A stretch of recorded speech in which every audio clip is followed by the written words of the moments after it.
Bismillahirrahmanirrahim. Assalamualaikum warahmatullahi wabarakatuh. Perkenalkan, nama saya Wardatina Mawah, biasa dipanggil Mawah.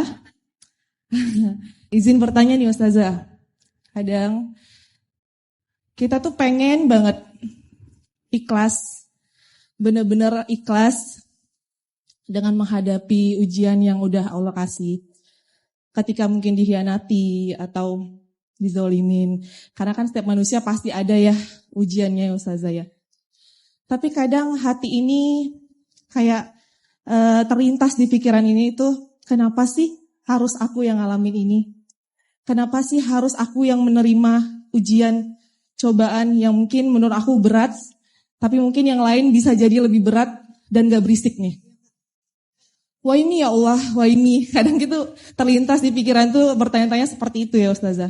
Nah, dalam Islam sendiri nih, gimana sih cara kita untuk benar-benar practice sincerity, lebih ikhlas untuk menghadapi semua yang udah Allah takdirkan untuk kita, bukan hanya di lisan aja mungkin ya, bukan hanya di lisan aja tapi juga di hati.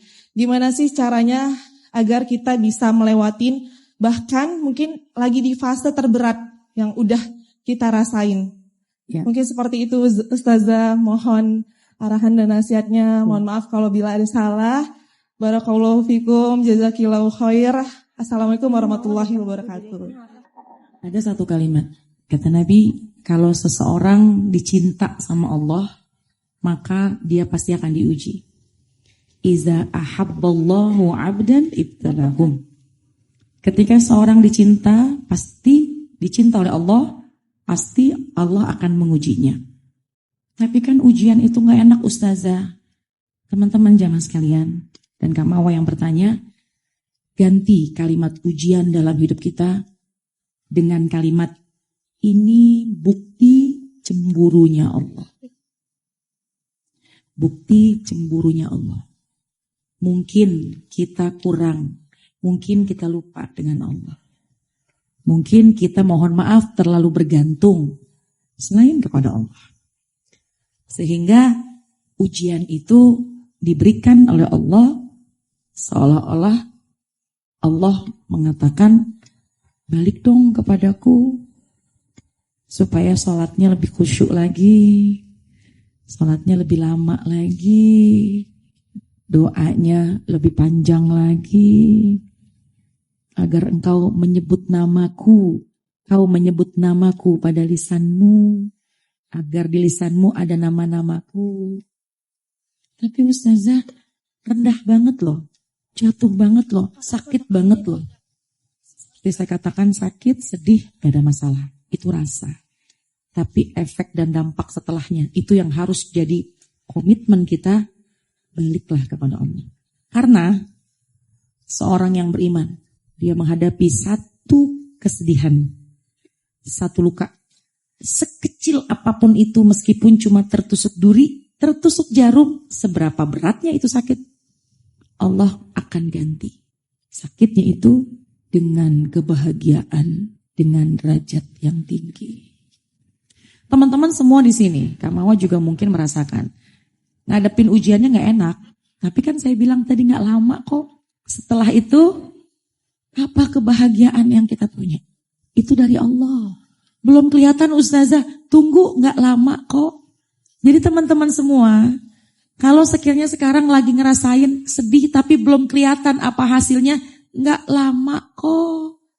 Kata Allah, tungguin gak lama. Aku cuma pengen, belum aku kasih kebahagiaan itu sekarang, karena aku pengen kau berlama-lama denganku.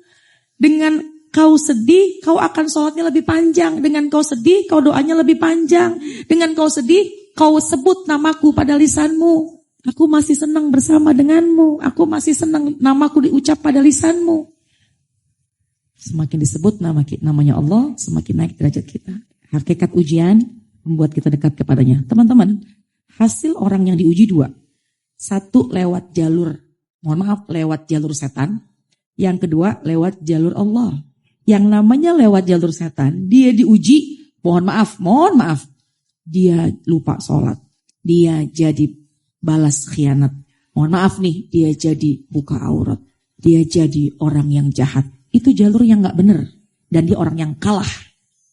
Semakin jauh sama Allah. Tapi ketika diuji, dia ambil jalur Allah dengan cara sholat, zikir, puasa, tetap tutup aurat, tetap menjaga diri, tidak berkhianat, tetap jadi orang baik. Maka dia sedang berada di jalur Allah. Tunggu, gak lama kok akan menempuh jalur finish. Di garis finish itulah hadiah buat kita.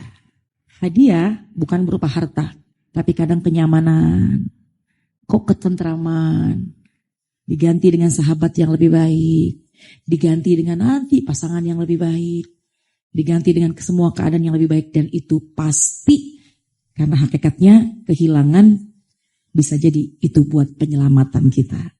Gimana caranya ikhlas? Bismillah. Jalani semua, karena yakinlah Allah akan bersama dengan kita. Semangat ya, Kama Waya. Terima kasih. Cik Madeng Jalan Tongan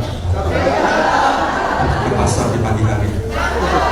Jawab salam kurang semangat, saya ulangi sekali lagi.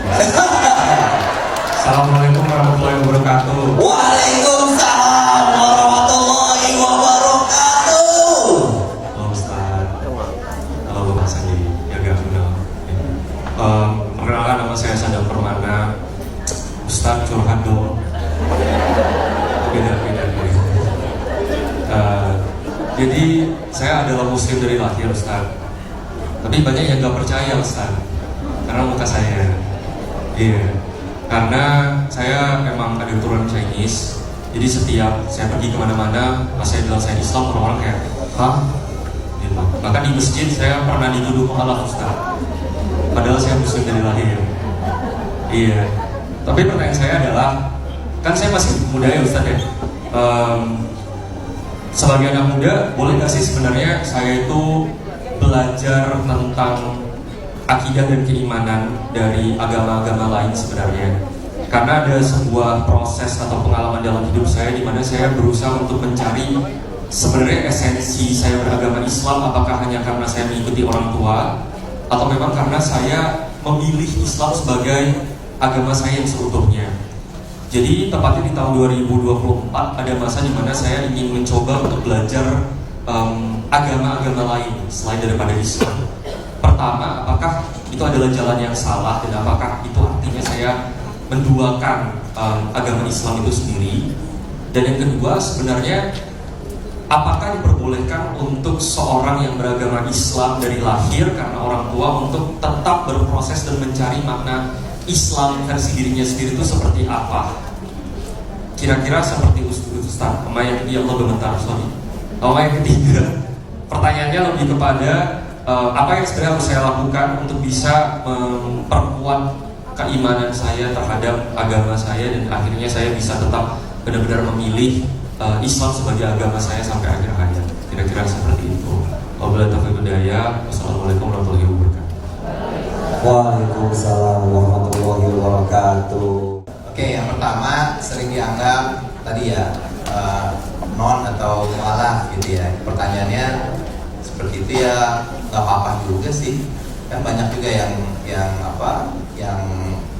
mukanya maksudnya nggak Arab gitu kan, tapi ya Muslim. Jadi itu jangan jadi ini ya.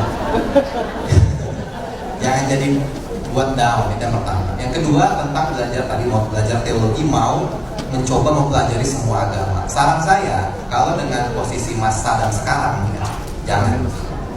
Karena kelihatan gampang terombang-ambing nanti. Iya benar, kalau sudah seperti Dr. Zakir Naik, boleh. Iya. Kan Allah udah bilang, al-Islam akmaltu lakum dinakum. Islam itu agama yang paling sempurna gitu. Jadi ngapain cari yang lain? Umur berapa? 25, masih skincare. Nanti kalau udah fresh care baru boleh. Kenapa? Sebenarnya bukan nggak boleh, boleh. Tapi kalau takutnya tidak dapat guru yang benar, misalkan ya, pasti lewat. Ya. Yang ketiga, tadi pertanyaannya menguatkan giroh energi. Biar makin yakin dengan Islam. Wah, sering-sering datang ke kajian makna. Oke? Jadi saya mau kasih hadiah buat Sadam karena tadi lucu, dapat 50.000.